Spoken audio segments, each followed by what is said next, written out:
She said it like she was offering me a grocery list, bored, flat, final. You are easy to replace. She had not even turned from the mirror.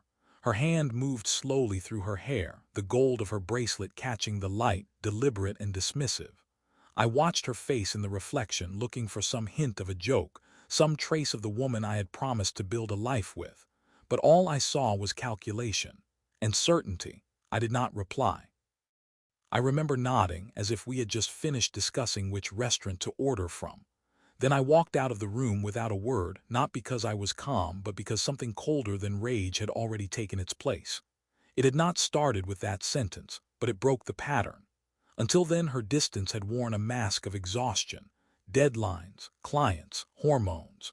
I had accepted those excuses the way a man accepts late rain, reluctantly but without fight. After all, nothing was technically wrong. We still had dinner. She still smiled at parties. She still leaned into me during photos, but the warmth was hollow, and now I understood why. You are easy to replace. That was not anger. That was warning.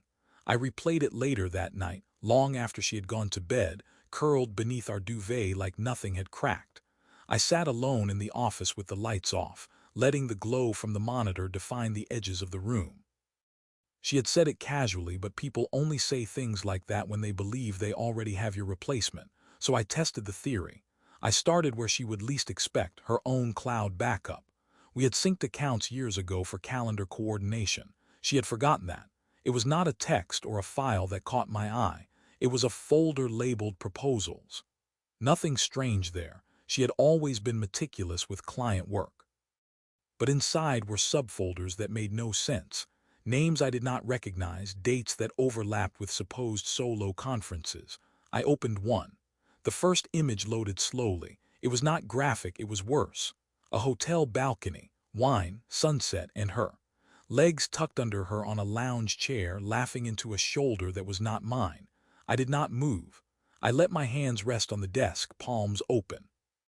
I studied her posture, the way she leaned without reservation, the way her smile cracked wide like it had not in months. I zoomed in on the watch he wore, silver bezel, green dial. I had seen that watch before, once. At a quarterly event I had hosted last year. He was not a stranger. He was one of our clients. And suddenly the rest fell into place like a cruel blueprint. Her sudden interest in attending strategy meetings alone. Her insistence that I should delegate more. The trips that had always been back-to-back but never yielded new business. She was not just replacing me emotionally. She was positioning herself professionally. I sat back and stared into the dark, the fan of the laptop whirring like breath. It was not just betrayal, it was preparation. She was staging a future where I was no longer needed in any role, husband, partner, or professional, and she thought I would not see it coming. The next morning I made her coffee. Her favorite, oat milk, no sugar, extra cinnamon. She came into the kitchen wrapped in one of my shirts, hair still damp from the shower. She kissed my cheek. I smiled. Her eyes never searched mine. She thought she had already won. Let her think so. Let her try to replace me. I was already moving, quietly. She left the house late that morning, heels clicking with practiced precision, tote slung carelessly over her shoulder. She called over her shoulder as she left, something about dinner with a client, maybe late, do not wait up. I said nothing, just raised my coffee and nodded. She smiled like someone confident the lock on her secrets was airtight, but I had already begun turning the key. I waited until her car had pulled away, engine fading like a wave receding from shore. Then I walked upstairs, not rushed, not frantic. This was not panic, this was something colder, deliberate. I moved like a man tightening knots. She had always backed up her devices automatically. Photos synced to the cloud, duplicated across our shared tablet. I had not touched it in months. Now I opened it like a sealed envelope. The folders were organized meticulously. She had labeled them by location, clever, clean, efficient, proposals, retreats, offsites. One folder was titled Zurich Strategy. We had never discussed Zurich. Inside, the photos were arranged in 3s and 4s like curated memories. There was one of her in a white blouse I had never seen, laughing with her head tilted toward a man cropped just slightly out of frame. The next showed his arm, just enough of it to catch the corner of that green-dialed watch again. Another showed them toasting over room service, her fingers curled around a flute of champagne. But the last one froze me. She was in bed, propped on her elbows, holding a folder open. It was one of my firm's pitch books. She had taken it, she had used it, and now it sat beside another company's branding materials, ones I knew we had pitched against last fiscal cycle. She had merged content, strategy. She was not just cheating. She was cross-pollinating proposals, translating my work into leverage for someone else. I closed the tablet, set it down, and sat in silence. This was not personal weakness. It was strategic betrayal. She was lining herself up for a new position, inside my network through someone I had introduced her to using assets I had created. I pulled out my laptop and opened my client list. Cross-checked travel dates, emails, meeting notes. Then I found it, Robert Holloway. The green watch, the Zurich trip, the complimentary schedule. He had attended our firm's innovation summit last year and had been extremely complimentary of her after dinner. "You married well," he had joked as he clapped me on the shoulder. I had smiled back, clueless. Now I remembered the quiet drinks they shared during the after-hours sessions, the LinkedIn comment he left on her post last quarter, sharp thinking as always. The fact that she had been pushing for me to let her manage his account independently ever since. I opened my email archives and searched for his name. Found a thread, short, informal, and CC'd to her. I remembered thinking nothing of it at the time. Now I read every word like a coded message. Her replies were polished but friendly, familiar. Then one line stood out, "Happy to handle it personally if that makes things easier," followed by a winking emoji. She had never used emojis in business emails, not once. I scrolled further. A reply from him a week later, "Let's continue this over dinner next month. Zurich would be ideal." It had not been business. And she had made sure I would not be invited. By noon, I had downloaded every relevant email and screenshot into a hidden folder. By 2, I had retained a digital forensics expert I had worked with during a prior legal dispute. Quiet, expensive, discreet. He would comb through metadata, timestamps, server locations.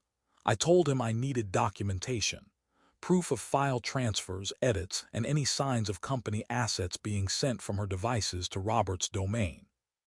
He did not ask why, he just asked for access. By the time she returned that evening, cheeks flushed and a light scent of wine on her breath, I had already staged the next phase. She stepped into the kitchen like she owned it, smiled, and said, "You did not have to wait up." I watched her take off her earrings one by one, slow and unhurried. "You looked happy when you left," I said, voice calm, controlled. "Client meetings going well." She tossed the earrings into a dish and gave a light laugh. "Sure. Good conversations." I nodded. "Must be nice being irreplaceable." Her expression flickered for half a second, a breath, a pause, but then she recovered. "Everybody is replaceable," she said. "Not tonight," I thought, "not anymore." 2 nights later, I met Daniel for lunch. He was one of the few people I trusted in that circle, my circle, I used to think. We had built our careers side by side, exchanged countless favors over the years, brokered trust one late-night phone call at a time. If there was anyone who would level with me, it was him. He chose a quiet corner table. That alone told me he suspected something was off. He asked how things were in that neutral tone people use when they already know the answer. I told him, "She seems busy lately." He gave a slow nod and cut into his steak, eyes down, chewing like the food tasted wrong. I leaned in slightly.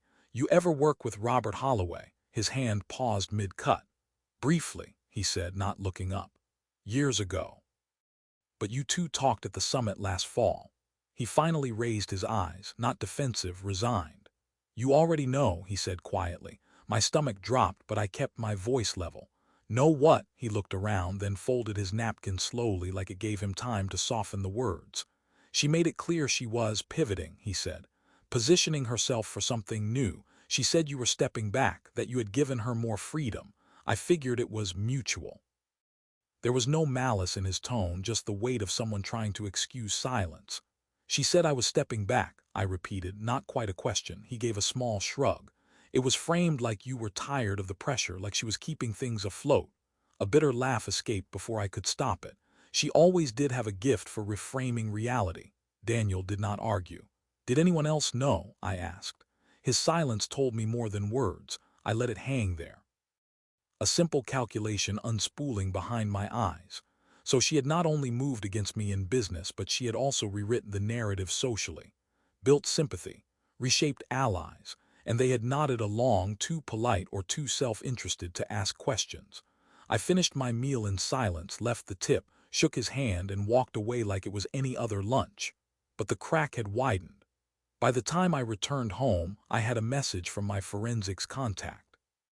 He had found multiple instances of proprietary documents accessed from her personal account, not just opened, modified, and several of them had been forwarded externally to an address under Holloway's consulting firm domain. She had not even tried to cover her tracks. I asked him to timestamp every transfer and align it with her travel dates. He sent a preliminary summary. The documents were accessed within an hour of her hotel check-ins in Zurich, Boston, and Santiago. She had merged pleasure with strategy. The phrase made my hands tighten on the phone. I set the device down carefully and walked through the house like a man inspecting the scene of a past life. Everything looked the same, photos still framed on the hallway wall, her scarf still draped over the banister, shoes neatly lined near the door, but it all rang hollow. I walked into her office. Not mine, hers. She had insisted on it during the renovation last year. "I need a space where I am not in your shadow," she had said. I had nodded, proud she wanted independence. Now I opened her desk drawers not to invade but to confirm. Receipts, notes, a handwritten card from Holloway with a line scribbled. "Zurich was more productive than expected. Let's revisit Chile." I snapped a photo of the card. Productive. That was how she defined betrayal. That evening she came home early. She moved through the living room humming softly, shopping bag in one hand, keys in the other. She smiled when she saw me. "Long day?" she asked. I nodded. "Got a lot done." She kicked off her heels, set the bag down, and poured herself a glass of wine. "I was thinking we should do something this weekend, maybe a quick getaway." My eyes stayed on hers. "Zurich," she laughed. "Funny." I let her sit next to me on the couch. She nestled close like nothing in her world had shifted, but mine had. I was no longer looking for reasons. I was collecting evidence and witnesses. 3 weeks later, I had everything I needed, almost. The forensics report was complete. Document access logs, forwarding timestamps, location metadata, email headers, clean, tight, and irrefutable. Her fingerprints were everywhere, digitally and literally. But it was not just the betrayal itself that changed things. It was what came next, the part she never expected me to uncover. It started with a letter from our firm's legal team, a routine notification, an inquiry about a shift in equity designation. Something about a requested adjustment to internal stakeholder documentation. The phrasing was bland. The implications were not. I had never requested any adjustment. I called Marcus, our general counsel. He was blunt. "We got a form last month requesting to transfer a 10% interest from your name to hers." I sat in silence. "She attached a signature page," he added, then paused. "Yours." It was not mine. He sent me the file. I opened it, hands steady, breath locked in. There it was, my name, my handwriting, except it was not. The signature was close, painfully close, but off in subtle ways. The loop on the R curved too sharply. The pressure stroke on the W did not trail like mine did. She had practiced. That realization hit harder than any photograph. It meant premeditation. It meant she had sat down at some point, pulled up old contracts, and traced my name with the intent to deceive. I forwarded the document to the forensics expert. Asked him for signature analysis and metadata extraction. 2 days later, he returned with the verdict. The signature page was created on her laptop. Metadata confirms her user ID. No edits. No email chain that ever included you. His tone was professional, but the message was damning. She had copied my signature in an attempt to claim part ownership of the firm, not just to hurt me, but to profit, to insert herself legally where she could not get by merit. I scheduled a meeting with Marcus and 2 board members under the guise of a compliance clarification. I presented the findings calmly, every document cross-referenced, every step outlined. No speculation, just proof. They were stunned. Marcus leaned back in his chair, hand over his mouth. "She really tried this. She thought I would never notice," I said, "and if I did, she thought I would be too late." He looked at the board members. "We will have to open a formal ethics review." "I do not want this made public," I said. "Not yet, not until I make my position secure." "Understood." When I left that meeting, it was the first time in weeks I felt clean air in my lungs, but the victory was not the point. It was never about revenge. It was about clarity. She had not just stopped loving me. She had targeted me, stripped affection down to utility, decided I was more valuable hollowed out than standing beside her. That night she kissed me like nothing had shifted. She slipped her arms around my neck, fingers light, voice playful. "You have been quiet lately." I held her gaze. "Just thinking about work." She tilted her head. "Good things, productive things," I said. Her smile faltered for half a second, then she recovered. "That is good." She still thought she was ahead, that the forgery had slipped past. She did not know her signature was already being reviewed by the legal team she had tried to infiltrate.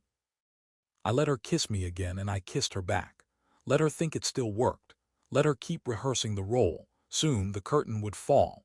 I invited her to dinner the next Saturday, not out of sentiment and not as a setup, at least not at first. I wanted to see if she would tell the truth. If given one last chance in private, would she come clean? She said yes without hesitation.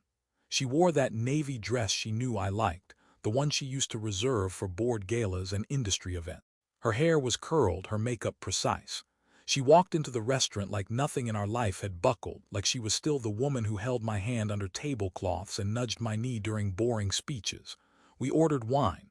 She smiled across the table like we were starting over. "It has been good lately," she said, her tone light, legs crossed beneath the table, hand resting near mine. "You seem less tense." "I am," I said. She reached for her glass. "I have been thinking we should take some time, just us. Maybe head up to the lake house, no phones." The audacity was almost impressive. I studied her for a long moment before I spoke. "I have a question," I said. "How long were you planning to keep the Zurich folder synced to the shared tablet?" She blinked just once. Not confusion, panic. "I do not know what you mean," she said carefully. "You named the folder after a pitch I never reviewed. But somehow it contained half our proprietary client strategies and photos of you with Robert Holloway." She straightened slightly. Her voice dropped. "You went through my files. They were our files. You forgot the sync, but you already know that." She said nothing. I leaned in. "And the forged transfer form. How long did you rehearse my signature before you sent it to legal?" The silence thickened. The light in her eyes changed. "I do not know what you think you found," she said slowly. I reached into my coat, pulled out a sealed envelope and slid it across the table. "This is a copy of the metadata audit, signed by our forensic consultant, dated and time-stamped." She did not touch it, she just stared at it like it might bite. "I wanted to believe you just got lost," I said. "That maybe it was emotional, confused, but you signed my name, you stole my work. You repositioned yourself professionally while dismantling everything I built." Her voice, when it came, was small. "It was not like that." "No," I asked, keeping my tone even. "Then explain it to me, make it make sense."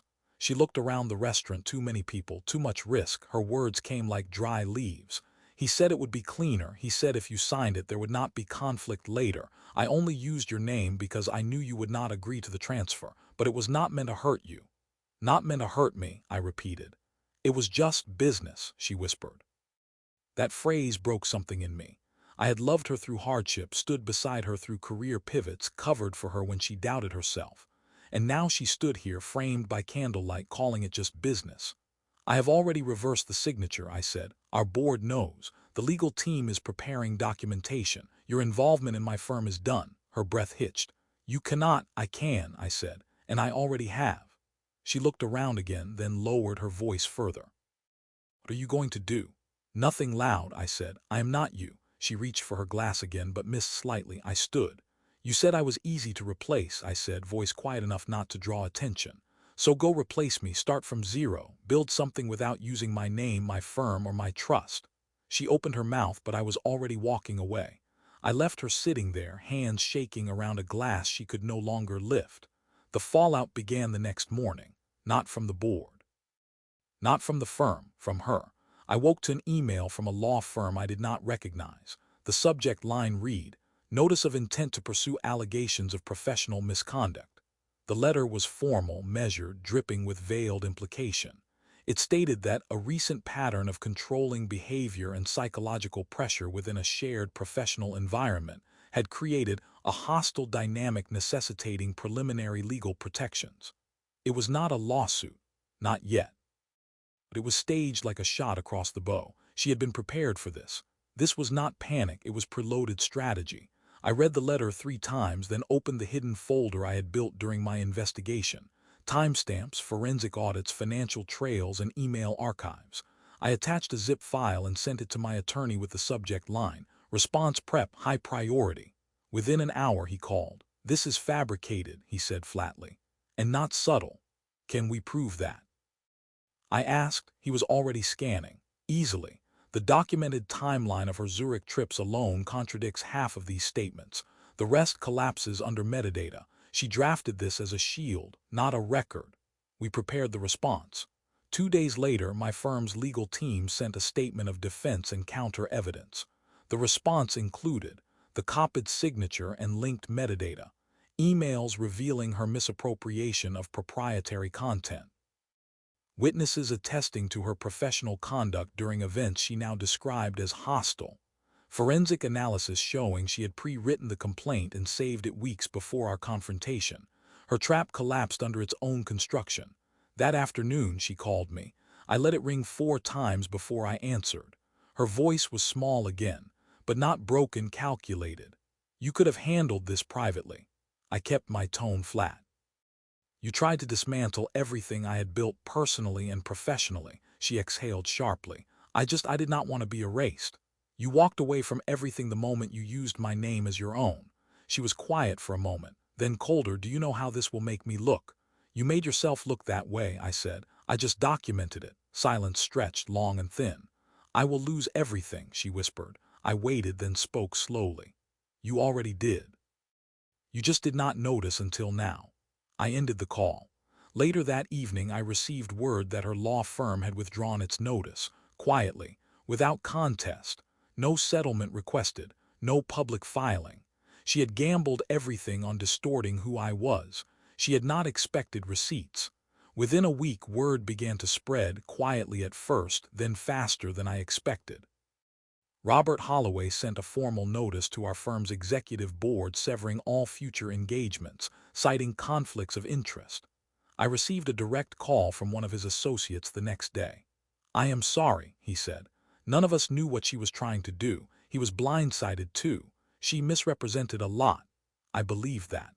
Or at least I believed he was trying to salvage his name before mine finished recovering. She had overplayed her hand. She pushed too far, cutting ties she thought would always hold. Our shared contacts dropped her from speaking events. A boutique agency she had been courting quietly canceled its exploratory contract. Her LinkedIn profile changed from strategic advisor to nothing at all within a month. Silence grew where her future had once been. She sent me one last message, a carefully worded apology wrapped in vague responsibility. "I never meant for things to go this way," it read. "Maybe someday we can talk truly." I did not respond. I saved the message, archived it, then moved the folder offline. Let her talk to silence. The divorce filing was uncontested. She tried to argue the equity terms once briefly, but my legal team had the forged transfer, the forensic breakdown, and witness affidavits ready. She folded fast. She walked away with less than she expected. No part of the business, no narrative control, no platform. As for me, I did not celebrate. I just started breathing again. I moved out of the house. Not because I had to, but because I wanted space she had never touched. A clean place, empty walls, a kitchen that did not echo with half-truths. I worked long days, kept my head down, rebuilt every client relationship she had tried to redirect. Quietly, without vengeance. Just clarity. I did not date. I did not post anything performative. I let time work like a slow solvent, dissolving the last pieces of what had once pretended to be love. One afternoon months later, I stood in front of a mirror at my new office, smaller, colder, but mine. I looked at the man staring back, thinner, sharper, not untouched but intact. She had tried to wipe me out of the picture. Instead, she exposed herself. And I had watched silently as her replacement fantasy crumbled under the weight of truth she never thought I would carry.